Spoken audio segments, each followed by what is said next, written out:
అండి వెంకటేశ్వరుని యొక్క మూర్తిలో ఈ చిబుకం మీద పచ్చకర్పూరంతో బొట్టు పెట్టి ఉంటుంది. ఆ పచ్చకర్పూరంతో బొట్టు ఉండడానికి ఒక ప్రధానమైన కారణం ఉంది. అనంతాచార్యుల వారిని మీరు ఇప్పటికీ మాడవీధుల్లో స్వామివారు సహస్ర దీపాలంకార సేవ తర్వాత బయలుదేరుతారు. బయలుదేరి ఆ మాడవీధుల్లో వెడుతున్నప్పుడు ఆ మొట్టమొదట మాడవీధుల్లో వెళ్ళినప్పుడు ఎడంచేతి వైపుకు వెడితే అనంతాచార్యుల వారిని ఆయన బృందావనం కనపడుతుంది.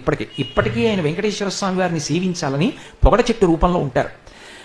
రామానుజాచార్యుల వారి మీద ఉన్నటువంటి అపారమైన భక్తితో ఆయన ఆ లోపల ఒక కోనేరు కట్టారు. ఇప్పటికీ ఆ కోనేరు ఉంది, మీరు లోపలికి వెళ్ళి చూస్తే కనపడుతుంది. ఆ పొగడ చెట్టు కూడా ఇప్పటికీ ఉంది ఆయన బృందావనం. ఆ అనంతాచార్యుల వారు ఒకప్పుడు వెంకటాచలానికి ఎవ్వరూ రానటువంటి సమయంలో, అంటే అంత చలి అంత వేడి, ఆ సమయంలో అక్కడికి వచ్చి ఉండగలిగినటువంటి పరిస్థితులు లేక ఎవరు వచ్చేవారు కాదు. కానీ భగవద్ రామానుజులు అడిగారు, ఎవరైనా వెళ్ళి ఆ కొండ మీద ఉండి పుష్పవాటికని నిర్మాణం చేసి ప్రతిరోజు పూలదండలు కట్టి వెంకటేశ్వరుడికి సమర్పిస్తారా అని. అనంతాచార్య